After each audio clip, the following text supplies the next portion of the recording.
This week, Adriel Desautels from NetraGuard is with us to discuss the state of pen testing and AI.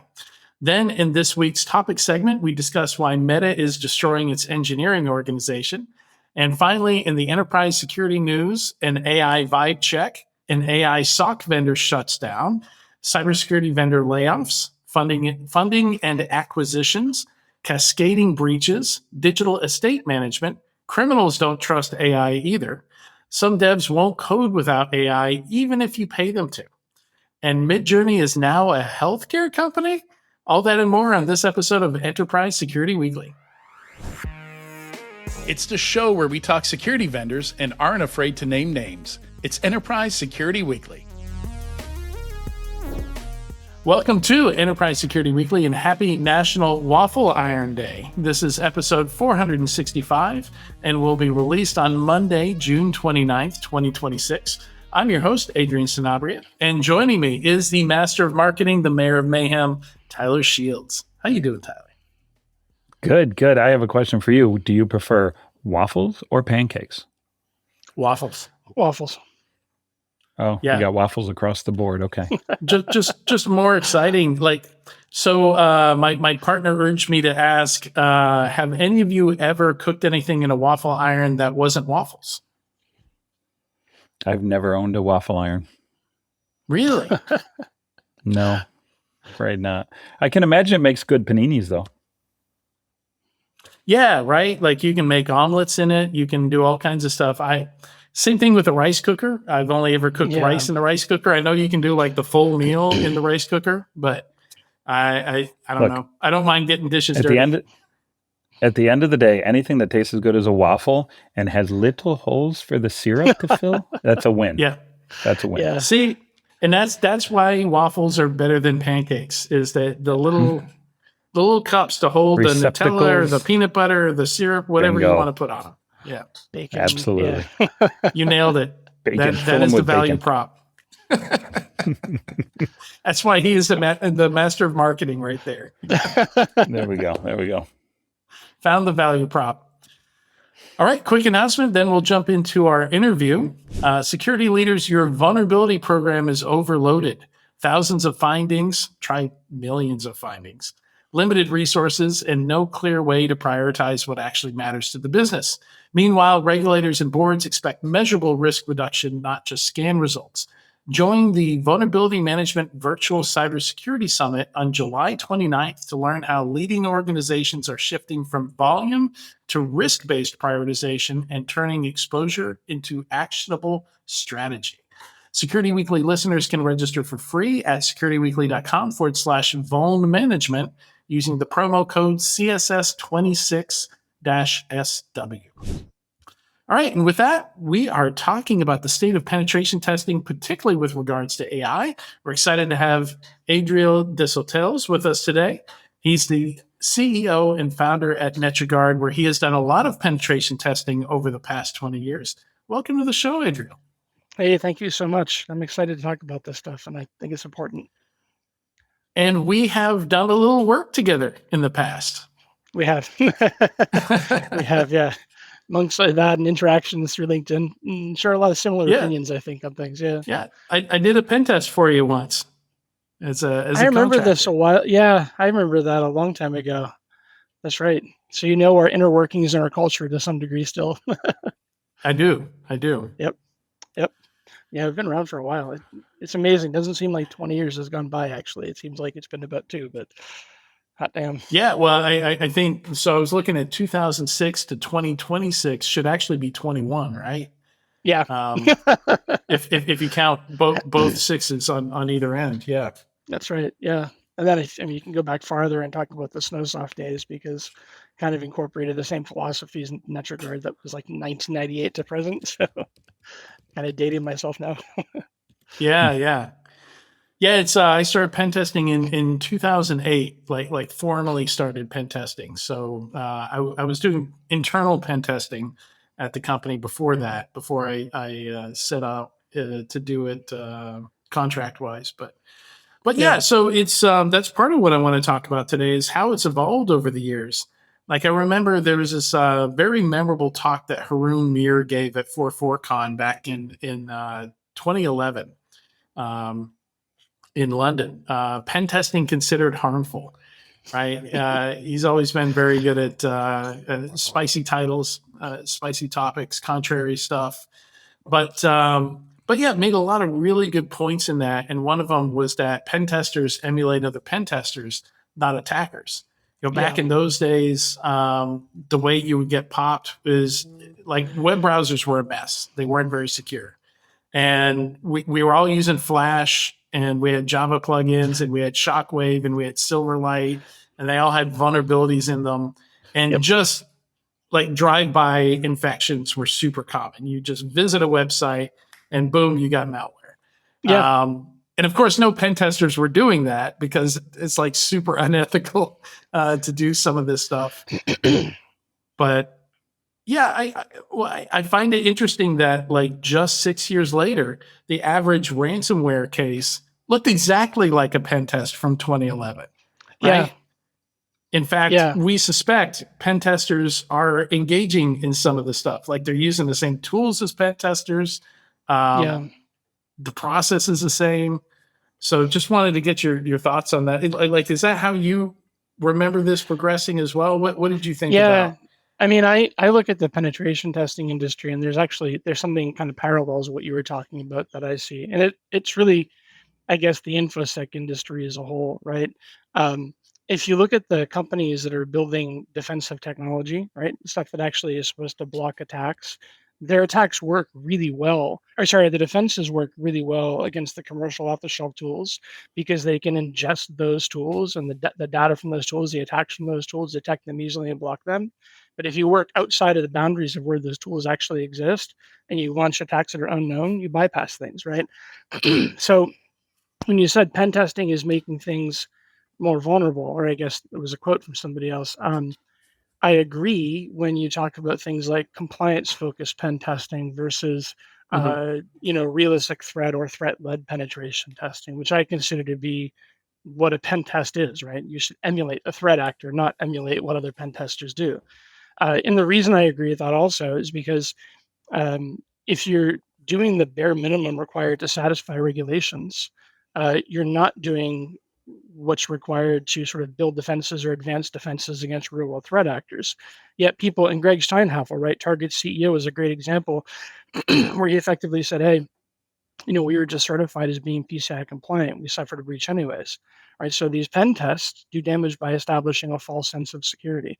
And I don't feel like we can blame the consumer, like the buyer of these pen tests on this all the time, or maybe even most of the time, because they shouldn't have to be experts in what penetration testers do, right? So their job becomes very difficult finding a real tester that'll deliver a real report that has impactful value versus somebody that delivers just a vulnerability, inventory. That's kind of a roundabout way of talking about what you mentioned, I think, but hope it makes sense. Zero Trust is clearly the future as threats get faster, quieter, and harder to detect. But implementing it shouldn't disrupt the business. ThreatLocker enforces default deny at execution in a way that remains enterprise-ready, scalable, and operationally clean. Unknown software is stopped cold, trusted apps stay contained, and drift is locked down across the environment. It's Zero Trust that works in real enterprises and prepares you for the threats ahead. See why CISOs are adopting it at securityweekly.com/ThreatLocker. Yeah, I mean, the thing that really kills me is that ransomware crews started doing exactly what pen testers have been doing for decades.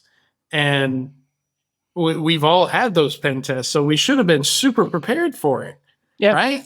But everybody gets a pen test. The pen tester gets DA in like 6 minutes, and we're like, there it is. Check the box, like done. I don't think it's even occurring to some companies that, maybe it shouldn't be super easy for the pen tester to come in and just like walk all over us. Yeah, and I think that comes to how the test is delivered after it's delivered, how the report is presented in knowledge transfer, right? If the report is even presented, sometimes it just shows up in their email. and nobody They're on talks to the about next it. thing. Yeah. So there are a couple of things that we see. I mean, almost every new customer that comes in, every sales call is people anticipate getting that inventory of vulnerabilities, and so they don't Oh yeah. initially take it Yeah, very it's not a seriously. vulnerability Right? scan. Yeah. Right. So they're like, oh, we have, I mean, deprecated SSL. Come on, everybody, it's like, and what they're not in the habit of getting is sort of the kill chain or the path to compromise. This is how we got in. This is why it was possible. These are the behavioral things we had to do. And here how you build your defenses, not how you patch vulnerabilities, but here's how you actually establish defenses within the context of your organization. And during sales calls, when we begin talking about that, you can see a shift. I mean, it's almost visible in the way people hold themselves and speak between this is going to be boring to wow, this is kind of exciting. Maybe we'll get something out of it. And that carries through the engagement up to the point, of delivery. And we find that when we deliver the final report, our customers end up being really interactive. They really want the knowledge. They kind of crave that. And that knowledge transfer uh, is where the real value comes in. I mean, if you can talk to threat actors, which is exactly what we are, sort of in a legitimate way, right? So if you can talk to Mhm. threat actors and pick their brains, you can use that intelligence to build defenses that are going to work. So it's a huge difference between, and I do think there are two industries. I think there's the compliance industry that makes up like 90% of everything, and then Right. there's the industry that does the real thing. I call it the genuine penetration testing industry. Right. Yeah, and that's so. I guess you need a customer that actually cares to start with, that actually wants to improve things, Yep. and then so I've seen different definitions of what, and we should have defined this up front. So one of the things I found, I delivered a talk at 2018 RSA called "It's Time to Kill the Pen Test." That was again around this kind of thing of like, it's not delivering very much value. Like the Yeah. actual penetration testing is like this little 30-minute sliver in the middle of the paid engagement.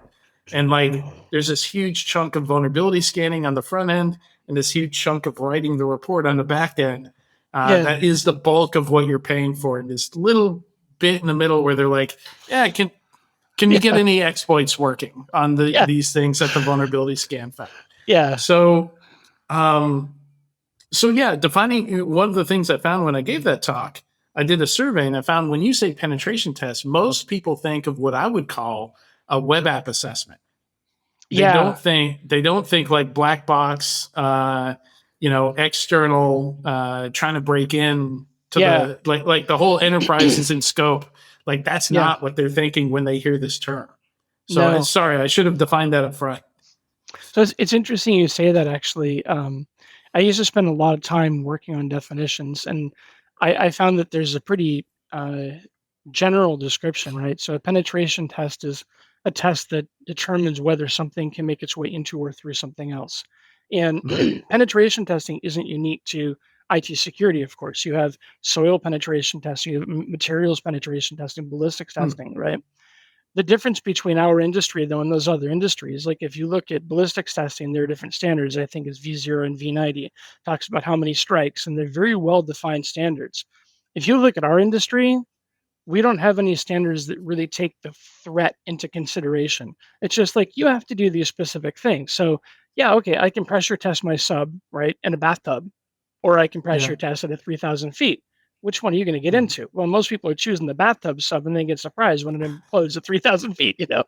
So, so the definition was little definitely Ocean important. Gate reference there. I was just watching something about it. Maybe that's why it came into my mind. But I mean, it's this is why standards and realistic standards are so important. But I think you're right. I think that the definition goes even farther.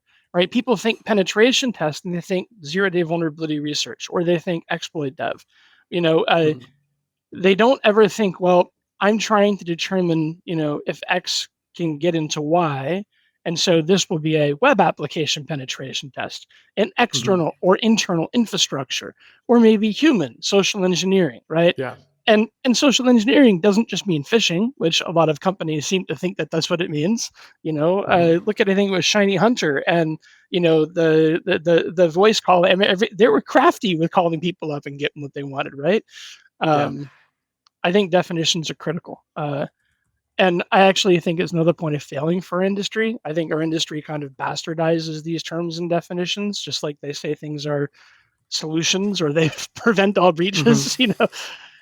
Definitions are important and clarity is important, integrity. So Yeah, so like what we're talking about here, like I was very interested. So when I gave that "it's time to kill the pen test" talk, of course I recognize that compliance still demands it, that it's still going to exist, and I tried to build a replacement, and I never found again a common definition for red team or for purple team. But what I was suggesting did look somewhat like what some people call purple team, where a traditional pen test, like once the pen tester has all their findings, puts it in the report, that's where it ends. Whereas my understanding of how most people did purple teaming, like that's where a lot of the work begins. Like you're actually going to sit alongside that person. Because I found in a lot of cases, people knew like they weren't going to do well in a pen test before the pen tester showed up. Like Yeah. they didn't need somebody to come in, slap them in the face, and tell them that they sucked. They Yeah. needed somebody to tell them okay, like where do we start? Like how do we prioritize? Like what should we do first? How do we fix this? Yeah. So I guess to touch on, right? So for us, I guess we stick with traditional definitions, right? Red teaming is sort of militaristic. It's objective driven, and the report Yeah. is more of a narrative as opposed to a real report. But in Mhm. terms of the purple team concept, we almost started doing that accidentally from the very beginning with the way we deal with our customers. So we make sure throughout the entire process, unless it's supposed to be, a bona fide red team where we're isolated and we're really trying to attack, IDIR capabilities and things like that, right? Um, we tend to work pretty closely with the team. And one of the things that we like doing is getting as much insider intelligence information as we can. And the Mhm. philosophy there is because, yeah, pen tests happen over a finite period of time, unless you're offering, a continual service, which, depending on how that's delivered, has some value, right? Maybe. Um, Yeah. but Mhm. when you operate in that kind of collaborative, like deep purple teaming method, you compress time because the threat actors are going to spend their time collecting all this intelligence about you, and it might take them months. I can just say, "Hey, Adrian, tell me about these things." Like, oh, okay, here you go. All of a sudden, Right. I can build a threat that is probably more substantial than right what a threat actor can do, and then we can see if you can stand up against it. And if you can't, we can help you get there. And if you can, well, that's awesome, you know. But I agree. Purple teaming is, I think that's where the real magic sauce happens. Gotcha. Tyler, you look very introspective. Share your thoughts. Yeah, with us. it was just kind of. I too have been a pen tester. I did my first pen test. You guys were talking about this earlier. I did my first pen test in I think like 1995 or something, right? Like way, way, way back. And I feel like in many cases, today's version of pen test has really drifted from what it really was intended to be, which was exercising of real life threat models, right? Yes. And now it feels like oftentimes we get into a situation where it has nothing to do with real life threat models that are actively being exploited. It has to do with, who can give us the best 0 day. And you kind of got to this a little bit a second ago. Who can give us the best 0 day or find every vulnerability or every single thing and exploit it all the way through. And it makes me both disappointed for the term pen testing and its, the travesty that it started from and what it's become.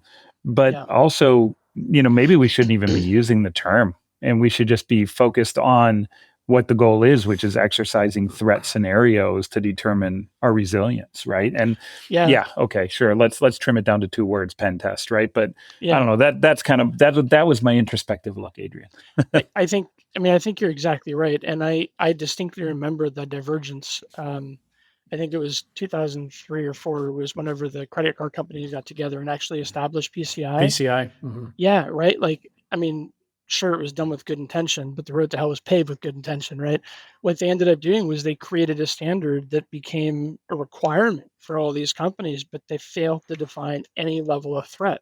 They didn't. They just said you have to go through these things. So, Nessus became a big thing. Everybody and their grandmother could become a pen tester by running Nessus and producing a report.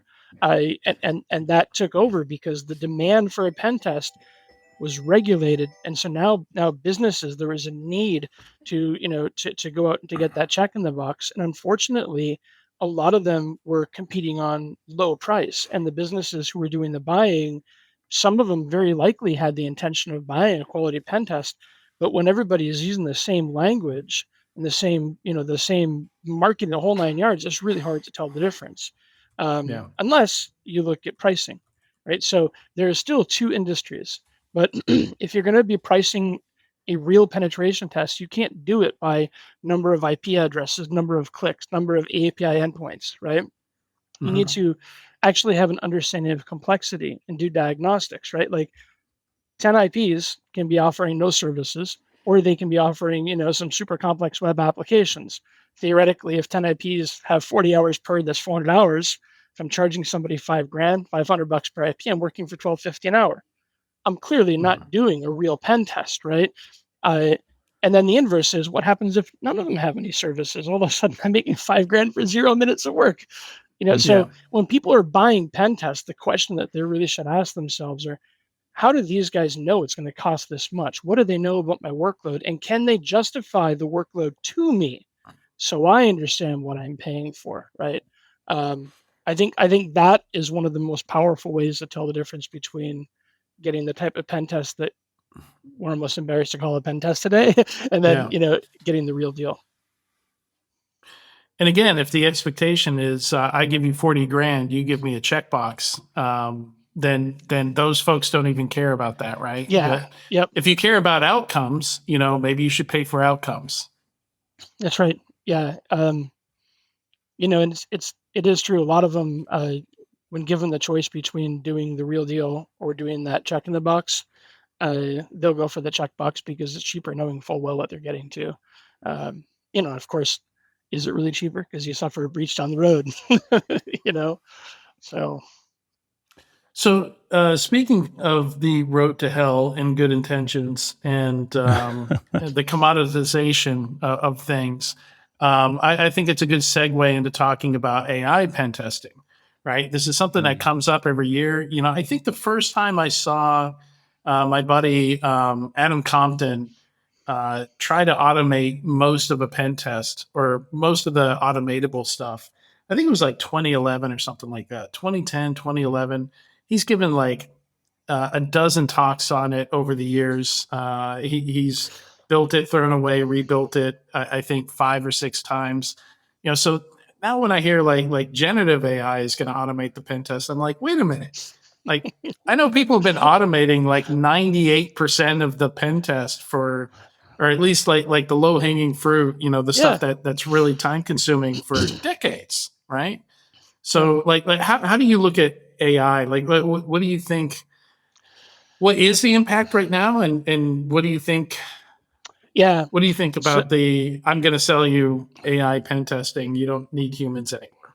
I think it's like testing a bulletproof vest with a squirt gun. I think, right. I mean, AI hallucinates. It doesn't have any comprehension at all. It might be able to pick up some context, but who knows if it's really going to understand the context.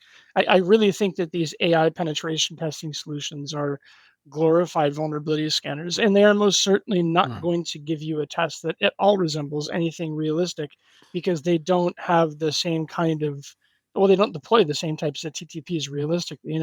A real threat actor is going to want to breach, and they're going to want to be focused, and they're going to try to move laterally until they can get your data. And AI is going to be like, let me test everything under the sun all at once and see what happens and get busted. Real threat actor doesn't want to get busted because you don't get the real depth, right? So if you're using an AI, even if it can do, realistically, there is no AI tool that I've seen that does true chaining. It all uses like pre-scripted or deterministic change in the symbol thing. But using AI, you're not going to get that creative chaining. You're not going to say, hey, I remember seeing this file with this text in it. And I remember talking to this guy and he mentioned something. Let me put these. Oh, look, there's a password in here. I think it's the next step in automated vulnerability scanning. Now, in terms of threat to the industry, I think genuine penetration testing is actually going to grow and become busier with AI. I think compliance penetration testing is going to get clobbered because what they are doing right now can be automated better by AI. I mean, they're just running tools like Nessus and Qualys and Nexpose or whatever it might be. So the cheap human services go away entirely and just get replaced by AI. I think so. I think that that's not unrealistic, but it's only because those cheap human services are built around repetitiveness and automation and not a deep dive, not thinking. Right.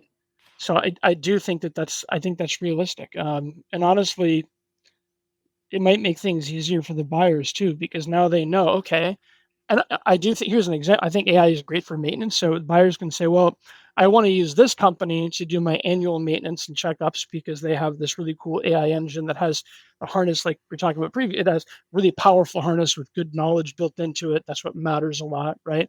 Use that for your maintenance. And then, hire a team that delivers realistic threat penetration testing, right? To actually come in and do a deep dive, find the things that matter, identify the areas where an attacker's behavior has to align with specific aspects of your organization and build defenses that matter based on that intelligence, right? I think it'll help people differentiate between the two types of vendors. Gotcha. Consolidation. And for the rest of it, I want to shift to something a little bit more fun, a little bit more lighthearted. I curious, you've been doing it 20 years. What do you run across that you're just like, oh, please don't make this basic mistake? Yeah, please. Oh, boy. that should have been gone like forever ago. That you find every single time. I mean, honestly, it's still just the really simple things like default configurations, default passwords, password one. I kid you not. That's honestly, like, we get so many hits with that. That's a code on my luggage. There you go. Or password 1234, some variant of those. Yeah. I think that the majority of things, if we were to go through and look at our reports, the majority of things that we see that make us have that kind of reaction are repetitive configuration issues across the board with different customers. Yeah. And these are really simple issues that come to play because, people who are managing cloud environments, for example, have a lot on their plate and they can't think about every single little thing, right? They hire us to come in and we find that little thing. We're like, well, and this could have popped everything. So I don't think it's one thing, but I think it's one class of things. I think it's like that. Yeah. And then, what's one of the most surprising things that you found? Maybe some of the most unique and I don't know, fun to share. Yeah. So in engagement, where patch management didn't seem to exist anywhere, where we found systems that were deployed. There were protocols that were as old as like 1986 or so that were in operation. We found, Checkpoint Firewall 1, a version that was deployed in like 2010, completely unpatched. I mean, I think the most surprising thing to me was just this enterprise infrastructure that was that open and that misconfigured. You name the misconfiguration, you name the issue was there. And the challenge, of course, for them was, well, we did it because we had to get access to things. We had to make things easier, right? So it's the whole argument of security makes things hard. But that was probably one of the most shocking things we've come across recently. I mean, sort of finding, your Russian threat actors in the infrastructure, a database up. But you go to do a pen test and you find out you're the fourth or fifth one in there. Yeah, that happens. This company actually was like that too, but more shocking was the state of affairs. So, do you ever come to do you ever do a pen test on like Uncle Vinny's sandwich shop and you're like, damn, this is rock solid? Like, yes, I shit you not. When we were first starting, I don't want to say first, probably around 2000, 8 or 7, uh, we got this lead from a company in New York, and we go to see the company. It was this Irish pub, and it was just, and they had these points of sale cash registers, and they're all worried about themselves getting hacked and so on. So, we did work with them, but there was so little work to actually do. We didn't bill them for it. Oh yeah. They didn't actually have that many issues. Their paranoia did them well. They configured things right. They were even segmenting things, which was amazing for like 3 cash registers. Yeah. It was something else. And they paid us. They paid us well with beer. Nice. So, yeah, yeah. But I think that they're probably one of the ones that surprised me the most, because small companies like that typically don't have that kind of knowledge, And then in terms of most challenging, honestly, the most challenging infrastructures to get into and move and achieve a specific objective are the ones that have even your basic honeypots deployed properly, because you don't know Oh it's a yeah. honeypot until you trip it, right? I mean, even if you have an infrastructure that is not particularly well managed from a patch perspective, and you have vulnerabilities, if we breach your infrastructure, the first thing we have to do upon entry is do discovery. If you have a honeypot deployed within proximity of that, and we ping Yeah. that, we're Bust it there. It's over. immediately. Yeah. It's like, honestly, we recommend to people that they deploy them, and it's the bane of our existence. Yeah. But they're that good. So yeah. Well, it's good to hear, because they're stupid simple to just deploy. I talk them up all the time. Yeah. And glad to hear that works. Yeah. Yeah. Honeypots, canary tokens, all of it. Yeah. All right. And with that, Adriel, thank you so much for joining us today. This is a lot of fun going down memory lane and covering some of this. Definitely. Thank you. Thank you for having me, I guess, on the channel. Yeah, it was great. I enjoyed it. All right. We've got some interesting stuff that Adriel has written in the show notes here. So go check out those. A couple of them are blog posts. A couple of them are op-eds. Very interesting. Go check those out. And stay tuned. When we come back, we're going to talk about Meta and what they're doing to their engineering organization. You're probably sick of the word agent, but here's the problem. Your dev team is handing every new agent in your cloud way more permissions than it needs. And when one goes rogue, you've got 4 minutes before your data's gone. You need a default deny button that doesn't break every workload. That's Sunri's Cloud Permissions Firewall. Native IAM controls, not newfangled AI nonsense. Default deny on every agent and human identity automatically.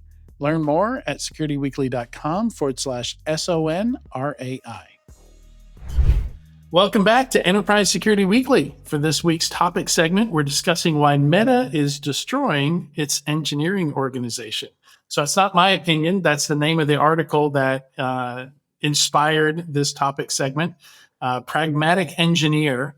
So if you go to newsletter.pragmaticengineer.com, he's got a write-up entitled Why is Meta destroying its engineering organization?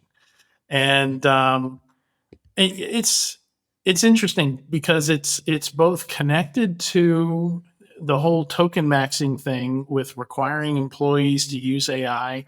But Meta has gone so many steps further here, right? Where they took a bunch of their engineers, didn't really consider, I guess when you have an organization that large, you don't have time to do considerations on who you move to a different project. But like in some cases, like it was totally random. Like they might take the best engineers off the project you're working on and put them over into the AI organization, where they're doing nothing but teaching AI to do stuff, right? Like they have to come up with things to train AI on, and they just do that day in, day out. They're not building any products. They're not doing anything that has any kind of sense of accomplishment or anything. They're still getting paid the same, so good news. They still get paid the same.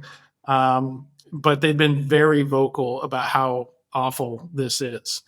So I guess like they really want to replace employees with AI, but AI wasn't good enough. So now they're using the employees that are going to replace with AI to help it replace them better. And so you now have, and the reason it's titled Destroying the Engineering Organization, because you're really just on two sides here. You're either still working in your old job, doing more rewarding stuff, building product, things like that, building resilience, whatever those engineers were normally doing, or you got moved over to the AI organization. But even if you're over here, you haven't been laid off, you haven't been moved to the the dreadful job. You're wondering, is it inevitable? Am I going to be moved over there? So basically, the article makes the point that 100% of Meta's engineers are actively looking for new jobs. There is so much to this article and so many different vantage points on how to think about this. Literally, I can argue both sides of the argument, both sides of the coin, and actually be right on both sides of the argument. All right, let's just take the moving of engineers. Well, let's just take the tracking of engineering activity. Massive mistake, right? Like, you don't sit there and you track every click, everything you do, and expect people to be creative and do interesting things. And like, that's just not how the human works. So obviously, there was a lot of screw ups throughout the entire concept of that. But if you take the idea of, and I'm going to argue against kind of this guy's point, if you take the idea of that the AI work was meaningless and worthless, I'm not entirely sure that that's true. What I mean by that is there is a lot of very meaningful and powerful work that has been done inside of Meta for a decade or more, building the scaffolding that allows them to execute at the scale that they execute. Meta is one of those companies that has to create things from scratch because nobody else in the world has to deal with the scale that they have to deal with, right? So the concept of like engineering without writing code can be very powerful.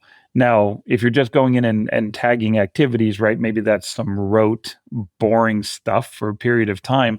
But there was even a comment in the articles about somebody saying, no, this is how I view it. And I've spun this into a powerful, useful story of how I'm creating scaffolding that allows AI to become its most powerful self. So I think there's just a lot to this thing, much more than like they completely screwed it up. Although, if you're looking at it from a cultural lens, I agree with you 110%. Culturally, how they approached it and how they rolled it out, it very much met significant pushback from lots and lots of people. And it's caused, the problem with a cultural mistake like that is it can domino effect throughout the entire company, right? And so, 1, 2, 10, a dozen, 100, 1,000 get affected with something, be it a layoff or a move to a group that they don't want to move, or even just the concept of forced movement between groups, which was very unique and new inside of Facebook, or Meta, although it's been done in many companies for hundreds of years. Just the culture is changing. And so what does this mean for Facebook? Are they the next IBM in the sense of, you can go there and get a great paycheck for a long period of time, but you're just going to be doing click the box kind of work and, have it be a different level of meaningful. I feel very rambly at the moment, but it's because I think that it is not as clear and as cut and dry as Zuckerberg's a shithead, therefore the culture's gone awful. It's not that clear, cut and dry. And I'll stop rambling there because I felt like that was all over the place. And it was clearly because nobody has a retort. Yeah. So, well, I was going to let Eamon go, but just to interject real quick here, like from my perspective, like there's not that many companies in the world with tens of thousands of software engineers, right? Meta is one. This is I don't know, like a dozen companies worldwide that have that many software engineers, and they built up such a culture. Like they even share this book that they put out and gave to AI employees internally. Like the way you run an organization when you have tens of thousands of engineers is very different from any organization that has a dozen, right? Yeah. Like if they're wrong and this all goes wrong, like how long does it take to rebuild that? Like they've only built it once. right? And it was over the last 20 years, over the company's entire lifetime. When you say it, you mean the culture? Do you mean the culture of the The engineering culture org, or and the tens of thousands of employees and maybe everything we're that goes going along into with an that. era where tens of thousands of employees are no longer needed from an execution capacity at the Right. same level? That's the bet. And if the bet's wrong, that's what I'm saying. Like, I don't how do know. you get back to Zuckerberg's that? really good at making these bets. Look how accurate he was with the metaverse. And yes, I'm being sarcastic. I was really hoping you're going down the road of sarcasm. The sarcasm line. Mm. I think the key to the point though is like, are we going through a paradigm shift, an era paradigm shift where less employees makes more sense and it's okay to try to get rid of people? Now again, culture, I'm not going to defend the HR decisions and the process side of it, right? Like Yeah. I think that could have been handled a bajillion times better, right? I'm not going to defend that. But is it the right decision if we want to kind of beat that up a little bit?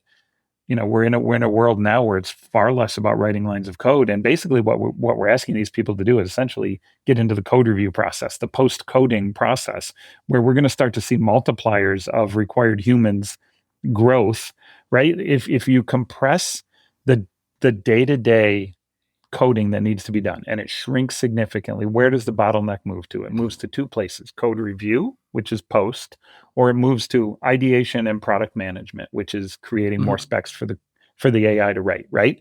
And so I think what's happening here, again, not talking about the HR part of it, but I think what's happening here is, look, we don't need the coders anymore. Let's squeeze them, squish them, move them to post code review or move them to product management. And we don't have a world in which we can just allow people to make decisions anymore about what group they want to be in, because we have to move them out, right? And so yes, it could have been handled better, but it feels like what might be right for the company. Well, I think one of the myths there is that that software engineers write code, right? Like it's a lot have told me that it's maybe 10% of the job, right? Like there's a lot of other work going on there that you can't necessarily offload to an AI at this point. So I think we got Eamon back, and I think he's stable. So I'll turn it over to you, Eamon. Welcome back, Eamon. Yeah, thanks. Yeah, there's a lot to unpack here. I mean, if you take a look at the article and the supporting articles, I think there's a lot of threads here. One, we should probably talk about the security issues, like the vulns that have been introduced from this, which is an observation I've noticed, is that like people are pushing code and people are reviewing code, but it's the agents that are doing the pushing and the reviewing, and nobody's actually like looking at the code. One guy on some Slack was like, if you're not even looking at the code and approving it, you should be fired. It was a very snarky response, but there could be some truth to it. The other side is, thinking that AI is going to replace engineers, and I love what Jensen Huang says. Like, he goes, it's not. In fact, it's going to make engineers busier than ever, which could lead to like an interesting observation of Jevons paradox, right? Like if we have something that's going to make our lives easier, but in actuality it's making our lives busier. Right. It's what I was commenting earlier, Eamon, is that writing code is not the full job, right? Mm-hmm. Yeah, and people have been talking about like how product managers now, the job of the product manager is changing, where that they can actually ship proof of concepts for code and things like that, right, without even talking to engineering, and say, hey, engineering, this is what I want. Help me build this in reality, make this production. And that's also going to force engineers to have more of a product manager mindset as well. Yep. I got to tell you, almost every day somebody asks me, how has AI changed your job? And I'm like, man, that's a big question. Like, yeah. I think what they're hoping to hear or wanting to hear is like, are you going to be jobless with AI? And the reality is, one, it's made my personal job easier, where I can actually I could push proof of concepts, I could fix code issues, right? I could review code, but also I have way more PRs to review as well now. So it's making my job even harder. I'm busier than ever. You started a dozen new projects that you now have to manage through an AI. Yeah. I want to talk through this little bit of the data labeling discussion in the article, right? Because they're talking about moving people off of writing code to data labeling. And that's what I was trying to figure out exactly what is data labeling, right? And so in this piece here, it says data labeling is more involved work, even though it is a bit repetitive, right? There's labeling tasks like where you create a website, look at it and decide if it looks good or not. But, but then there are more involved AI training tests, which looks like this. Come up with a task that AI should do, write the tests that will confirm the result, right? So kind of the acceptance measurement of acceptance criteria. Did it deliver what it was supposed to deliver? Package it all of it up into a Docker container, then read the code that the AI writes, often doing this based on feedback from several models, and give it feedback. So that's what a big chunk of these developers are being moved to. And this feels a lot like, I don't want to embrace AI. This feels a lot like, I want to keep writing code, but the reality of the future is code will not be written by these guys. And so I'm sure I'll get a backlash from engineers who hear this clip and go, wow, Tyler's like, very anti-writing code. But the reality is, I feel like code will be written less, which moves people to the confirmation of the validation of code, which in this stake is called data labeling, which is where engineers need to learn to go. They either need to learn to go there, or they need to learn to become product managers, because there's just not going to be a need for them to write for loops anymore. And they don't want it. They're yelling at the cloud. I got the impression that the data labeling was going to be very temporary. Like this was just a stopgap, to get the AI where it needs to go. Not that this is a new thing that they would then do indefinitely.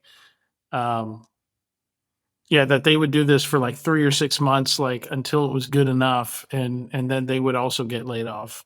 Was the impression that I got from reading all this. Yeah, and it's possible that that's the case. But why is that possible? Because the creation of the test cases will become AI. The adjudication of the correctness of the code could potentially become AI driven, in which case they then would have to move into product creation, ideation on the front end of that pipeline, right? So I don't know what the next phase is, but this feels very much like, hey, I'm angry that you're telling me that my job doesn't exist anymore because railroads, I'm a railroad engineer and the car was just invented, right? Like, I'm sorry, but there's just not the need for the quantity of developers anymore at Meta, and they hired a bajillion of them, and they only need a half a bajillion. So they got to do something with them. And yes, I'm not going to sit here and say that how they did it was right, because I think that was a massive failure of colossal portions, culturally. But the why they did it doesn't really seem that wild to me. Meta doesn't have a ton of wins, so I have to admit, I've been reading all this through a biased lens of, they are screwing this up. Like, we've already seen a couple cases where companies had to hire back after laying off because of AI. So, I don't know. They have 6,500 people doing data labeling out of their 25,000 engineers, which is already quite a bit less than I think what they had when all this kicked off. So they moved 6,500 people to code review instead of writing code to data labeling. Small. Yeah, but like I just read, like, to me, the way I'm reading this article is data labeling is code review, right? It's creating the test to validate that the creation of the AI code is accurate. It's basically like you're now a teacher. You're coming up with problems for the student, which is the AI to do, and when it gets it wrong, you correct it, and you do that in a loop forever. Yeah, are we I'm not saying it's a fun job, but are we referring to like the reinforcement learning from human feedback, RLHF? Yes. Yeah. I mean, it's similar to, I think, Adrian, was it you that posted this, where like companies they have cameras on people's heads where they're like in sewing machines and capturing their movements so that they can train models. I mean, I think it's a long tail. I don't know when done is done. that's going to be interesting. I don't think it'll Well, ever no. be So the camera on the head, that's all Meta employees, and they cannot opt out of that. That's everyone is having every click, everything they do tracked all the time. right. Yeah. But it Yeah, seems like this is you are no longer doing any real work that contributes to anything that will be released. Like this is you're just coming up with sample problems. You're making workbooks to train the AI to get better at doing what you used to do. yeah. I mean, the whole token maxing, I don't know if it's like really tracking the right metrics, right? Because It's not. people could be, wasting tokens on a whole lot of things, but the output is not really that great. The quality cannot be that great. So Yeah. it's I mean, that's a skill within itself. Like token maxing at isolation is stupid. It's Yeah, stupid. It's spend as much as money as you minimizing. can to write our code. Well, token minimizing while output maximizing is the ideal, right? That's what efficiency Exactly. is. Yeah, we don't want to just spew tokens. And really, by measuring only the input to that mathematical equation is stupid because people will just spew input, right? They'll just, I can ask this 7 different ways and maximize my tokens. Like that whole thing is dumb. So a year from now, maybe 6 months from now, we'll revisit this. We'll do another topic segment, and we'll see how things turned out.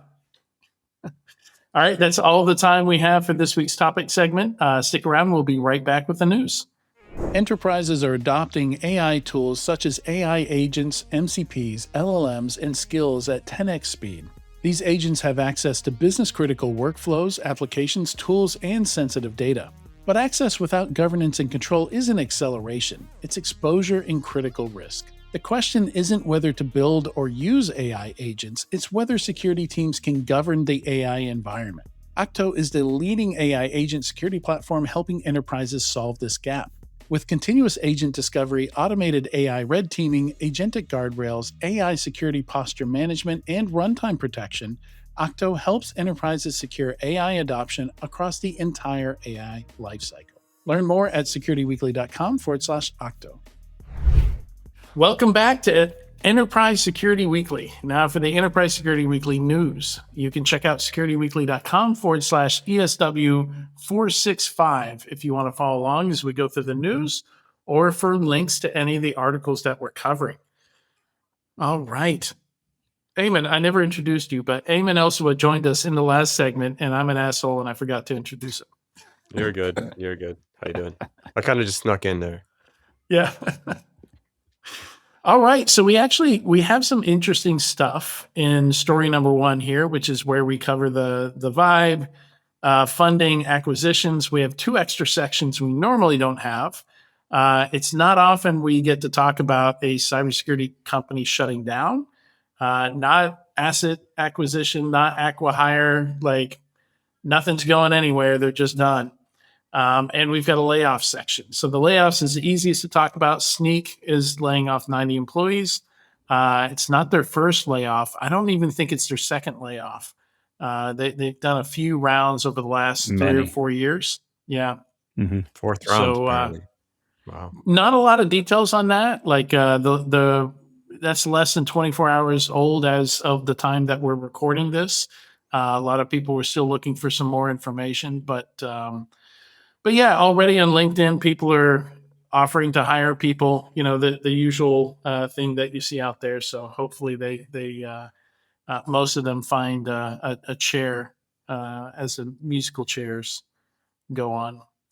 But the other one, Salem Cyber, was one of the AI SOC AI assistant startups, formally submitted the paperwork to shut down operations. So I guess, Chapter 7 maybe. I had not heard of them, but in my defense, there are like 60 of these companies. So I'm intimate with that company. I was an advisor with that company since before they positioned as a SOC AI company. Oh, wow. So they pivoted into the SOC AI. They pivoted into SOC AI. That's correct. And the founding team there are just great human beings. And so I've been kind of involved tangentially, mostly as like CEO asking me like, how should I handle this situation kind of support over the last year and a half. And yeah, it's just sad to see that they didn't make it, but it was just one of those situations where I think they were too early to market and pivoted into it, and had already burned off enough at that point that it was hard for them to remain competitive. And look, they're in North Carolina. It's hard. It's twice as hard, 10 times as hard when you're not in the Valley or Boston or New York. And so it was a difficult road for them all the way through the process. So I have a lot of empathy for those guys. I feel for those guys. They gave it everything they had, and they're great human beings. And it's a bummer to see them shut down, but they literally just shut the doors. Yeah, it's super crowded space. There's not a lot of feature parity. People are going in different directions with this thing on how they're doing SOC AI. So, we've been predicting this, right? Like, not everybody's going to have the chair when the music stops, which is probably the same with Sneak here.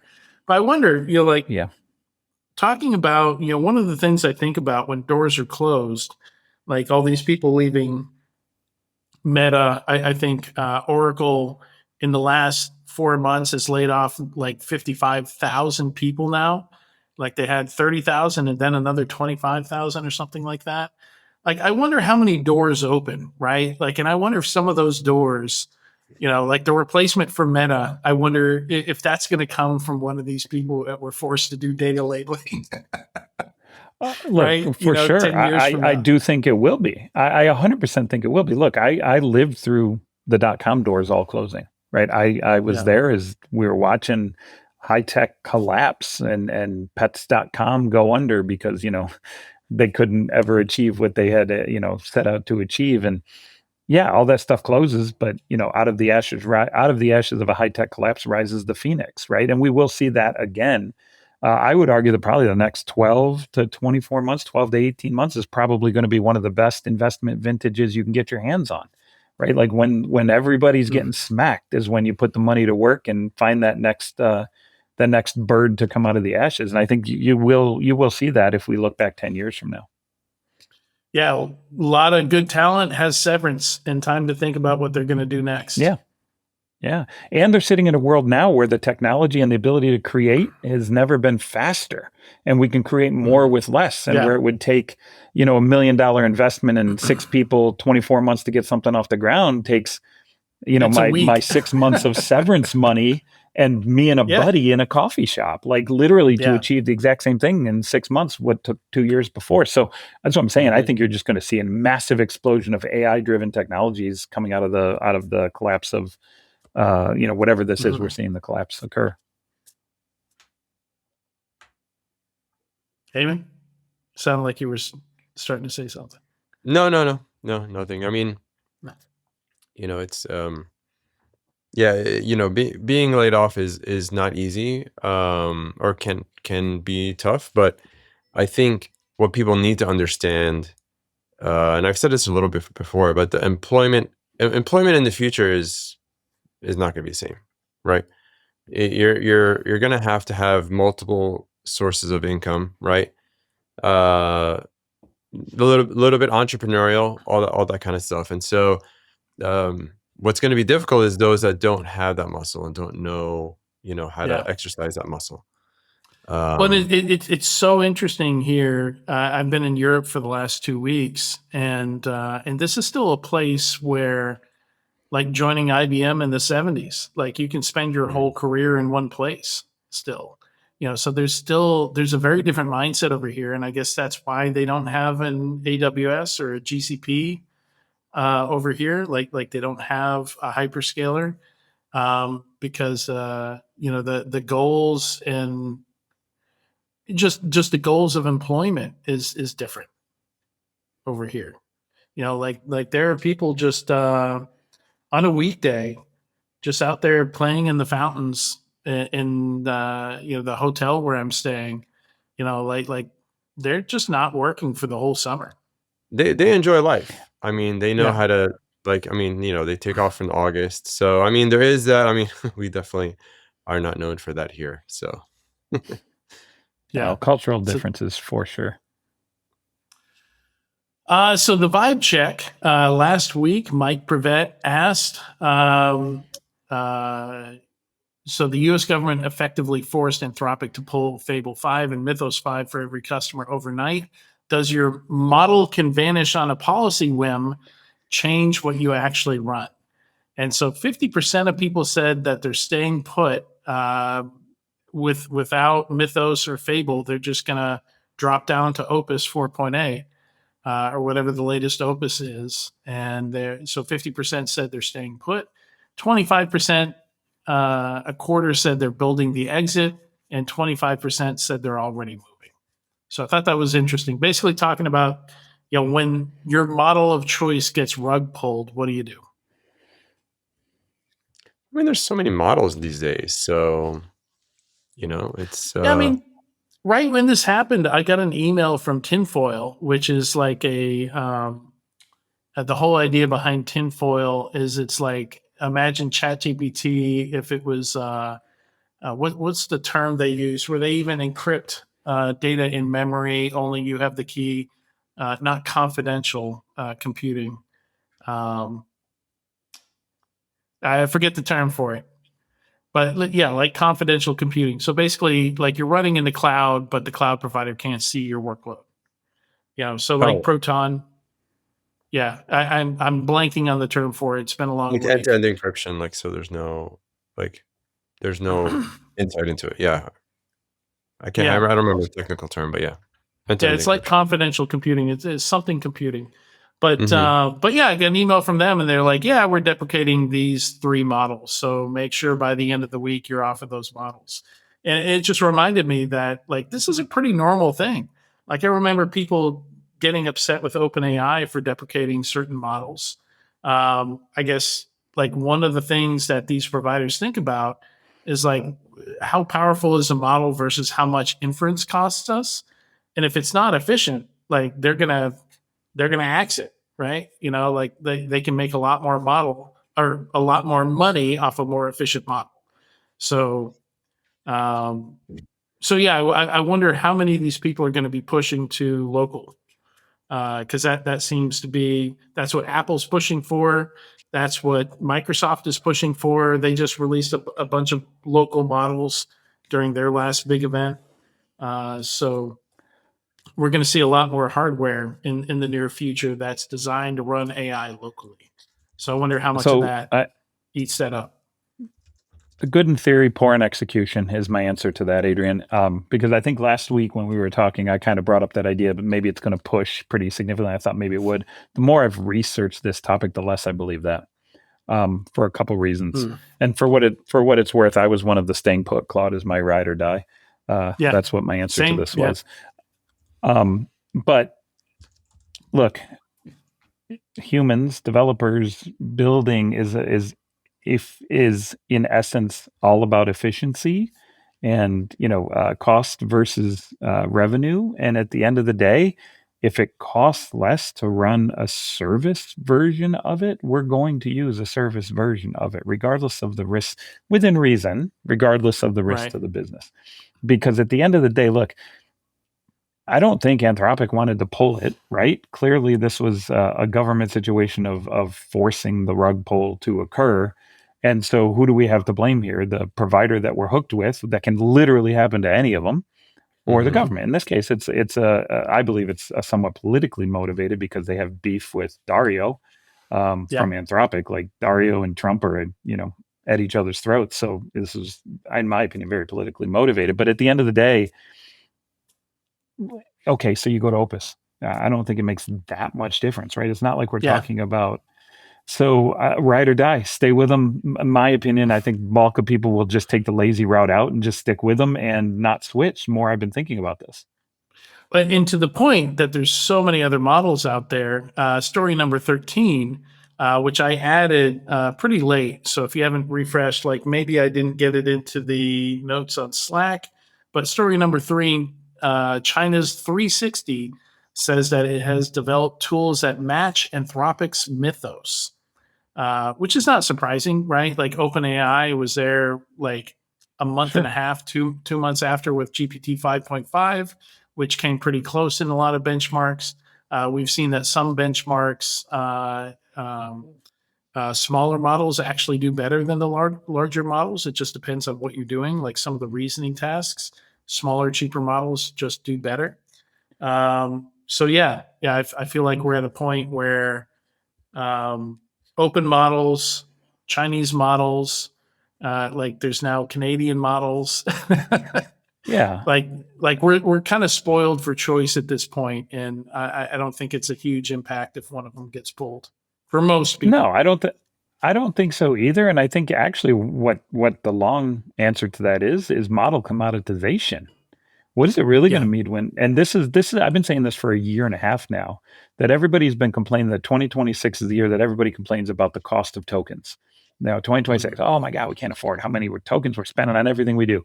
Well, guess what? It will come down. The market will make that number, that cost per token come down. And what's going to drive it is model commoditization. Oh, look, I can switch to 360 out of China for 1/3 of the price. I'll go over there for a while. Oh, look, I can go over to Gemini at a even more discounted price. I'm going to go over there because when the products are on parity, that's a commoditized market where cost is all that matters, right? And I think at some point we will see that the models will commoditize down. It may not happen in 2026. Maybe it's 2028. I don't know when. But just like cloud computing has come down too. What's that, Eamon? You don't think the prices are going to go up because they're all subsidized right now? Maybe in the short term. But I'm saying in the long term that it's all markets commoditize, all markets drop in price. All markets are superseded by other markets. And I don't think tokens in the AI era are any different. It's just a matter of when.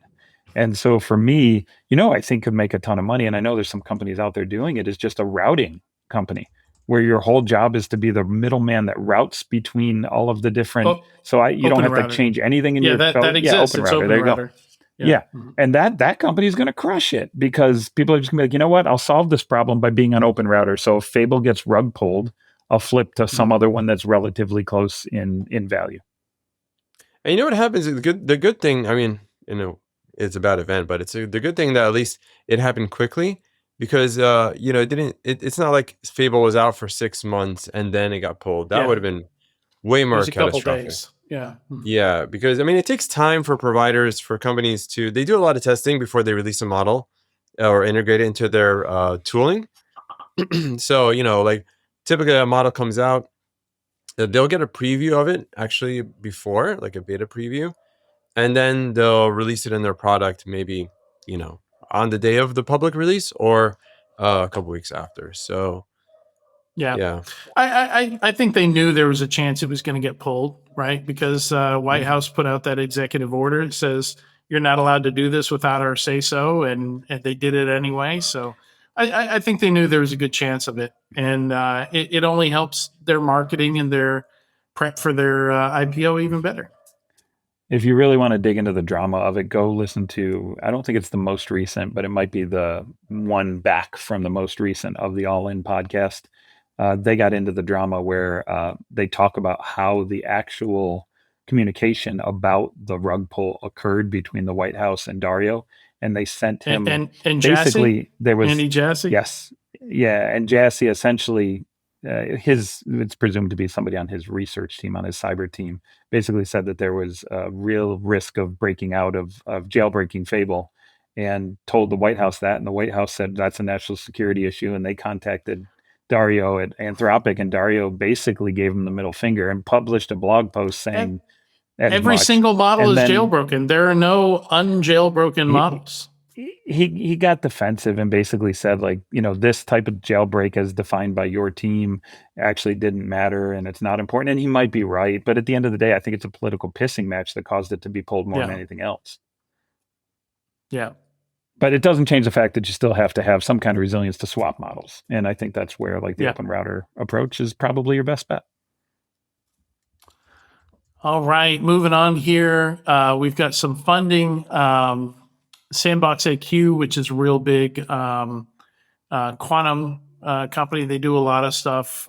Post-quantum cryptography is just one of the many things that they do. They got a big grant from the Chips and Science Act, $500 million. So a few other interesting ones in there. Dream Security, operational technology and critical infrastructure security platform. I don't know much about them, but they got a $260 million round and are now valued as a unicorn. So over $1 billion valuation. We're starting to see that every month again now, Tyler. We've got at least one unicorn every month now. So that's it's bubble territory. Interesting. Yeah. There's a couple other big rounds in there. Nothing that I just haven't had. One of them, 20 Technologies, a US-based offensive cyber warfare operations platform, raised 100 million Series B. 20 Technologies. Offensive cyber warfare platform. Okay. Not sure what that means, but okay. Me neither. Yeah, it's just, you know what? Like, I was talking about this with my partner the other day. Like, because of AI and a lot of things, it's not just AI, politics also. There's just so much going on. I can't get excited about funding and acquisitions like I used to be able to. Like, it's just all a blur at this point. I don't have any time to really look into these, to read, like, and just the desire to do so is gone. It's yeah. There's just too much going on all the time. What I struggle with, and I think it's a function of being around as long as we have, Adrian, is how is this different than any other iteration before? And then immediately you jump to, okay, there's got to be some kind of AI-derived cyber, whatever they called it, offensive cyber warfare operations platform. Okay, so AI. But then you have to really mentally make the leap of, can AI reinvent this market and reinvent that space?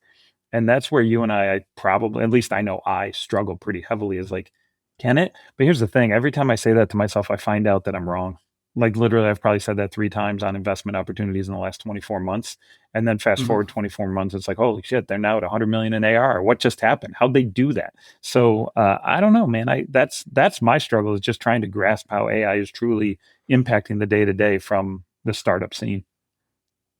Yeah, so apparently the mission of this company is to transform cyber warfare by encoding elite operator knowledge into autonomous AI agents that operate at machine speed and global scale, allowing human operators to focus on strategy. I'm not sure anybody in the military is ready to pull that trigger. Yeah, because it sounds a lot like AI making military decisions. Like AI pulling triggers. We're back to the Terminator discussion of like 4 years ago when we were talking about this. Very Skynetty. Okay. Yeah, there's 1Password made an acquisition, SailPoint made an acquisition, Cisco made an acquisition. Let's move on. You can tell he gets excited over acquisitions, guys. Yeah. So interesting new tool here. One of the engineers at Thinkst introduced a tool called Package Proxy. Eamon, I don't know if you got a chance to look at this, but I thought it was pretty interesting. Supply chain safety checks without client-side software. Ooh. I did not get to look at this. No. But it is something I'm interested in. It requires you to set up some Cloudflare scaffolding for it to work. But yeah, it looks pretty cool. It looks like basically they're looking for a way to address this, install scripts, post-install scripts, tool, packages getting backdoored, that kind of issue. Catching it early, catching it programmatically, automatically. So looks pretty cool. And it's open source. You can just go grab it. Yeah, so it's basically a proxy that sets up and does some of these really, from what I can tell, does one of these, require the package to be a certain age, check whether the package was uploaded to the repo incorrectly, look at email domains, et cetera, et cetera. Yeah. So it's like a freeware proxy, Eamon. Yeah. I mean, go ahead, Eamon. No, my approach towards this now is kind of really have your own repos internally and just have engineers pull from there and not allow anyone to pull directly from the internet. So Exactly. that applies to VS Code, that applies to, you know, NPM, all the packages and extensions. So I would, you know, if I didn't have that, I would probably, yeah. But that's kind of like my path is like, hey, you're not allowed to go out to the public. Pull it from our repo. It's vetted. Maybe I would run this obviously on my own repo, like on the internal repo. But yeah. Well, it's the same thing Apple and Google did with their smartphone ecosystems to protect them, right? Like, you know, you can still sideload on the Android side of things, but that's the reason why nobody's getting compromised through their smartphones these days is because there's a proxy there. You know, like they are doing some security work to make sure people aren't putting malware in there. Of course, there's a lot of hardening, sandboxing on the OS itself, but let's be clear there. They didn't do that to be altruistic. They do that to take 30% of the cut of buying apps, right? That's why they do that. yeah. It's a side benefit. It's the same thing with DevOps. Yes. Like DevOps didn't create ephemeral infrastructure and all this speed and scale to help security. Like they did it for performance, but we benefited. We benefited from a lot of that work. But so my concern about this is what's going to get people to adopt this now? You know, this freeware package now, as opposed to having adopted it 6 years ago when JFrog and Sonatype Nexus were basically saying the same thing, you know, because we're going to put a repo on your site. You're going to point everybody to the repo. The repo is going to go outbound. You're going to have a gold confirmed safe package that comes in, gets scanned, gets checked. People look at it. Because they've all had safe. incidents now. That's the difference. That's the difference. They've all had incidents so then, now. It's so widespread now. Everyone has experienced it firsthand. Yeah. Well, let's hope that shock and awe makes the adoption of this. I mean, it's the thing we always said in pen testing. Like we need breach as a service because after the breach, now they take it seriously, right? Yeah. Yep. Let's see. So SISA came out with their BOD 26-04. I would have chosen a different name personally, but it's basically vulnerability prioritization, and it's a decent framework for it, even if you're not required to. Obviously, this is for government agencies, but yeah, it's a pretty reasonable, set of framework for determining, hey, is this vulnerability serious enough to fix super fast, or can I wait? Can I afford to wait? And it's based off of a couple things, like if it's on the Kev or not, that's not ideal. If it's on Kev, it's already being actively exploited. That's a late indicator. But is it automatable? Is there technical impact? I don't see any federal agencies fixing stuff in 3 days, which is the top level that they're expected to do stuff in. And then this applies to FedRAMP now as well. Nobody's doing stuff in 3 days. Like I talk to companies day in, day out who are like, we can't do it in 7. We can't do it in 5. Like, and the government's going to do it in 3? I don't think so.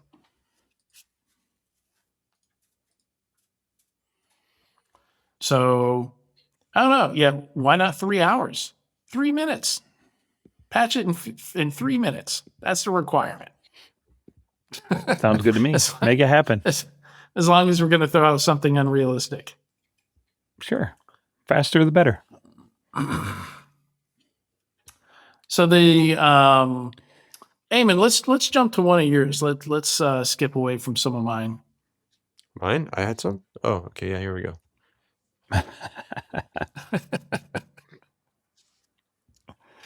Yeah, so you've got 2, AMD stripping memory crypto, which I didn't even realize was happening, from its consumer CPUs without any press release or anything like that.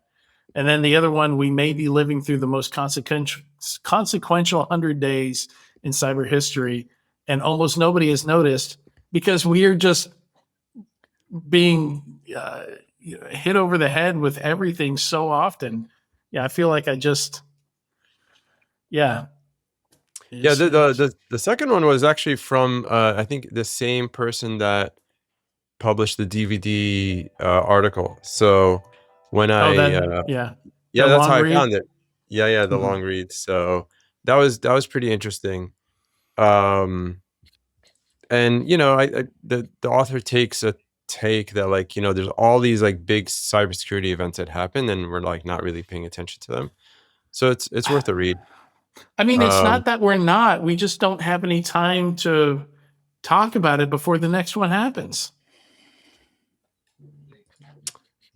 Yeah, I think that's I mean, I think we're all experiencing squirrel, right? Like, attention just being led in different directions. But yeah, like affordably, like overnight, we find out that and I keep seeing different amounts. Like some are reporting 30,000 Fortinet devices hacked. Some are reporting over 70,000. Some are reporting hundreds of thousands. Some are also reporting that a bunch of MS SQL also got hit, and Sophos devices also got hit. But like overnight, somebody hit tens of thousands of firewalls and compromised them without a 0 day, with credential theft. Mhm. And like we're not, like, we should be spending the whole news thing just talking about that. Like if that happened 3 years ago, like I would have just wiped everything off the news list, and we'd just be talking about that. But there are other insane things happening at the same time. I mean, it's a Yeah. volume thing, man. It's a volume of noise thing. And it's not even that we don't want to talk about them, as you mentioned, Adrian. Like, we do. Mhm. But when you're hit with so many, at some point, you just like, all right, whatever. Like, and it doesn't affect the day to day too much because it's usually some big company that, massive European aviation breach or, something huge, or, some of these articles, some of the things, Rockstar Games gets hacked, like super big, interesting articles, but they're happening with so much frequency, and it doesn't really affect the day to day of most of us or most of our companies. It's kind of like, okay. So the other aspect of it that we have to mention is like Strikers mentioned on here. They got 200,000 devices wiped via Intune, right? Mm. And then they posted their best quarter ever, like a month after that. It's just not hurting companies all that much. I think that's one of the reasons why this isn't a big deal. Like Jaguar Land Rover was a big deal. Like they couldn't produce cars for like a month and a half. 4,000 other companies were impacted. But like the rest of these, a lot of companies are just shrugging these attacks off. What's interesting about some of these attacks is that it's kind of like a lot of IP all over the place. So maybe it's like a quiet, how do I say this, skirmish, that's happening on the internet between different, private companies and governments that just everybody's trying to grab everybody else's IP and just go around. I don't know, maybe it's a little too esoteric or fringe, but yeah. Sorry to interrupt there. I mean, go ahead and finish. No. Yeah, you go for it. I mean, he distills it to a few different things, right? Which I find interesting, right? One possibility is that the attribution to a state actor is professionally expensive, meaning it's hard to, hard to kind of get to the point where you can actually have true data. Okay. A second possibility is that the SaaS supply chain story is uncomfortable for the security industry to even dwell on because we can't fix it, right? And the industry sells fixes that aren't working. Okay, maybe. But this is the one I find to be the most interesting, right? Is this kind of what we were talking about? A third possibility is that much simpler and possibly the most powerful. The news cycle has trained the public to bounce off of cyber stories.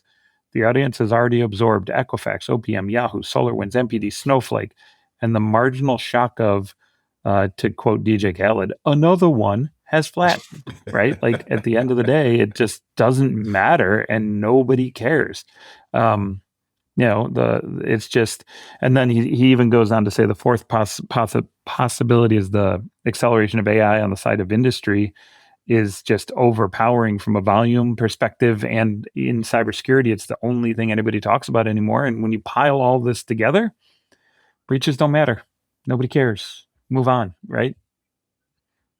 The noise is just there. I didn't even hear about the Lockheed Martin thing. Apparently 28 engineers got doxxed and 375 terabytes were stolen F-35 blueprints. I thought the F-35 blueprints got stolen a long time ago. I didn't even hear about that one.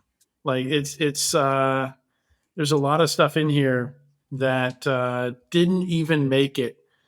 Somebody who does a weekly podcast with a 45-minute news segment did not even hit my radar. Yeah, Honda. I didn't hear about the Honda breach. Honda? He says Honda. He also claims either. that China NS breach maybe the largest single exfiltration event, and he goes he's not sure if it's true. Oh, is that the supercomputer one? Yeah. Mm-hmm. Yeah, we're not sure if that's true. That is, yeah. I did hear about that one and looked into it. Okay. Yeah, I don't know, man. It's just a noise thing. You know, it's. I think personally, it's a situation of, you know, you cry wolf enough. It's not really a cry wolf analogy in the sense of they're lying, but if there's just so much noise, you just get desensitized to the volume of it, and to the point where, like you, Adrian, I'm supposed to be keeping up on this stuff. And I see another breach news report, I take a quick glance and I'm like, yeah, okay, so what? It's just another one. Yeah, we have been really desensitized. And then these are all the ones that we hear about, right? There's so many ones that don't happen. We all know that. Mm-hmm. That we don't know about that happen. And I try to tell folks, you know, a lot of companies feel like, oh, if they get breached, yes, that's not a good thing. But, you know, historically, we know that they just forget it. The public just forgets about it, right? Now, if it happens more than once, like I see LastPass again in here, like why are we people using LastPass? Like, come on, you know, please learn your lesson. That's the Clue. What was it called? Yeah, Clue. Yeah, the Clue breach. Yeah, I didn't even know who Clue was, so I didn't either. It's a Salesforce plugin or something, I think. I don't have a clue. Yeah, it is. It's well played. One of those.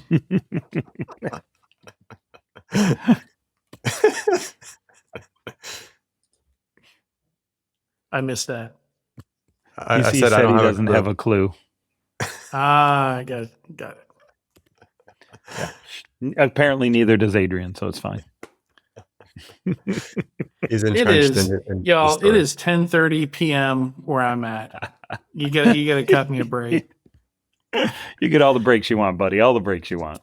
I love the $60 laptop story, though. I have to say that was well. Before we get to fascinating. that, since you mentioned Clue, and this is related to just being inundated with breaches.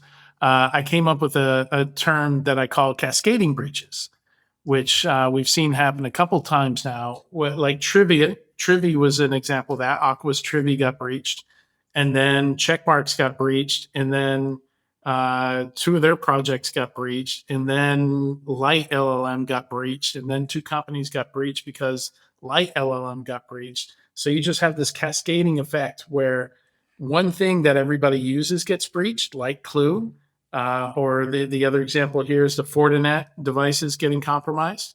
And then there's a whole bunch of other breaches that happen as a result, trailing from that. Because it's a supply chain component or because credentials are stolen en masse. Yeah, I've been calling that hack amplification, right? Like you're basically, as an attacker, why would you rather attack one company and be successful when you can attack a hack amplification style attack and you hack one thing that results in hack the company that's everybody's supplier. Yeah.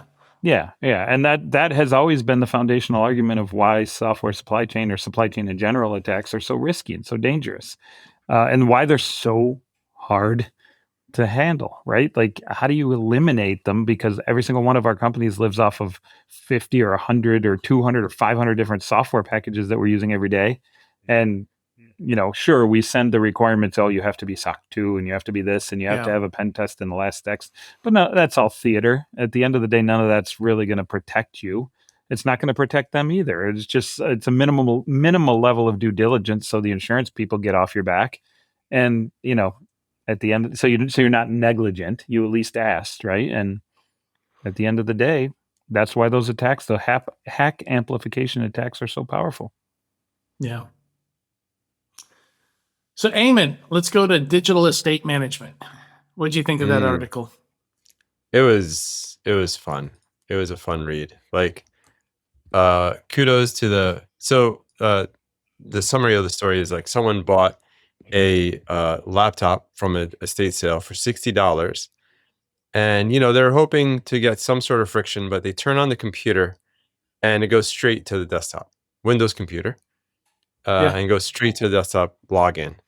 And the author goes and explores the computer and finds a very meticulously well-maintained computer. So much so that the original owner, who's has passed away, put a registry key to prevent it from updating to Windows 11.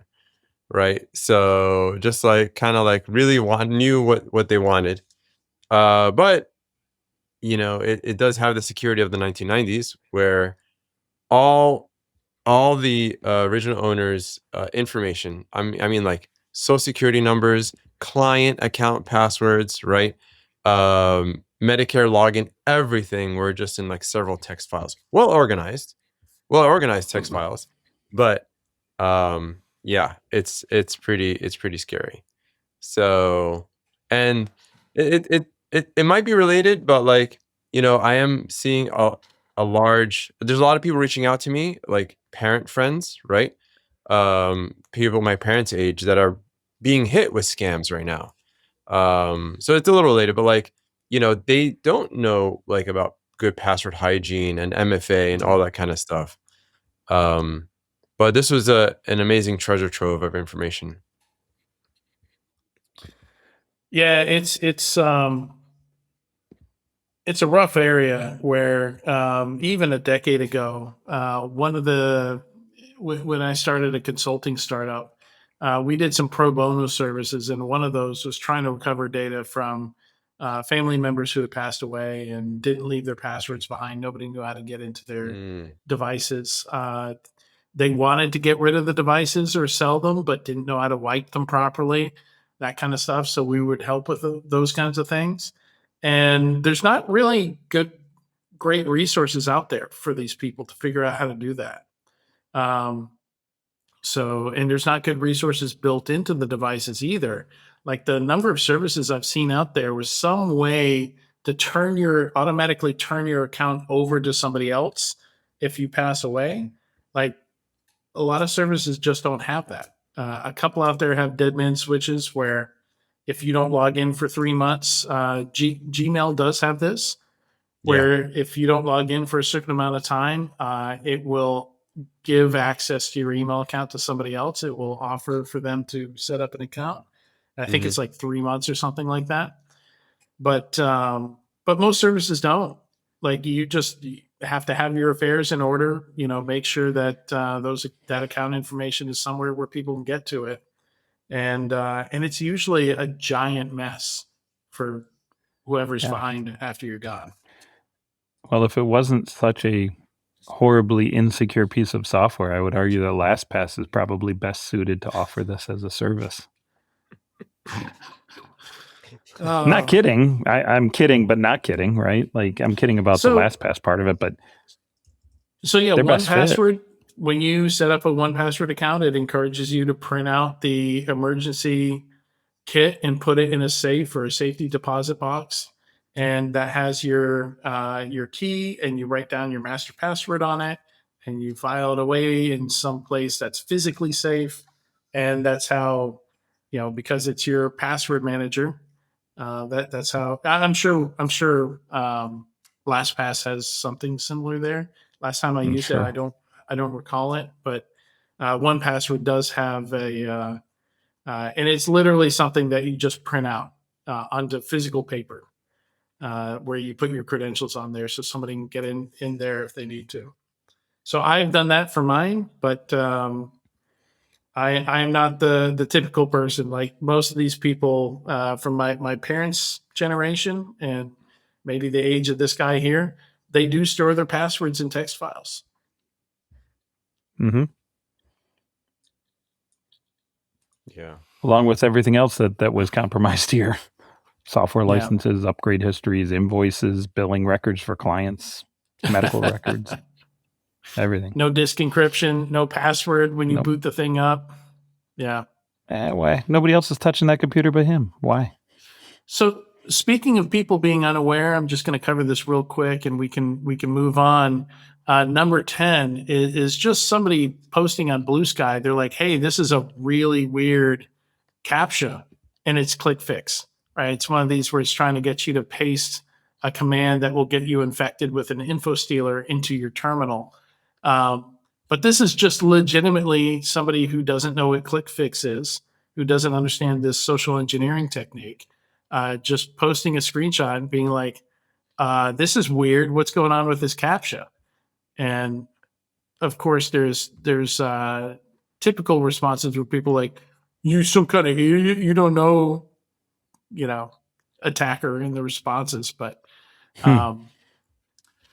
it's a reminder that, as these things evolve, like Clickfix has been around for a couple of years, but I think only in the last 6 months did I understand what the term Clickfix meant. Right. So it's going to take even longer for, just the ordinary folks to become familiar with this attack type. And forget your antivirus. Like this was the solution for endpoint security. Like just have you execute the command on purpose. And it bypasses all your security tools for now. Crazy. That's crazy. Yeah. There have been so many breaches where, like that Axios NPM package, it was Clickfix. They got him to paste something into his terminal. Well, I mean, this goes back to the discussion we had around pen testing and why pen testing is not, that important of a technique anymore, because it doesn't really emulate the reality of what's happening on the ground, which is Clickfix style cut and paste my way to your heart kind of attacks, right? Like it's just a different, this is so much more common than anything you'll find in a 0-day pen test. I mean, come on. Yeah. Yeah. All right. For our squirrel stories, this one blew me away. Midjourney is making what do you call it? The machine that takes an image of your body you climb into. My brain is really an MRI. MRI, yeah. So this is basically like there's some kind of fluid. You go in a chamber. They make it look like a spa, like it looks really relaxing and inviting. And they use ultrasonic to image your body. And this is Midjourney, the company that didn't even build a front end for their image generator. You had to get a Discord account to produce AI generated images. Like the jankiest company out there, never built a front end, is now in healthcare and building medical devices. I did not expect this at all. This caught me completely out of the blue. Oh my gosh, this is weird. After you step on a platform, Midjourney scanner will submerge you in water at a rate of 2 inches per second. And your body passes through a ring made up of 500,000 squares the size of a grain of sand, with each one of them capable of emitting ultrasonic waves and recording the ripples that bounce off your body and back to it. Bizarre. Yeah. The demo videos are very cool looking. It's worth watching the videos. Oh, there's a video.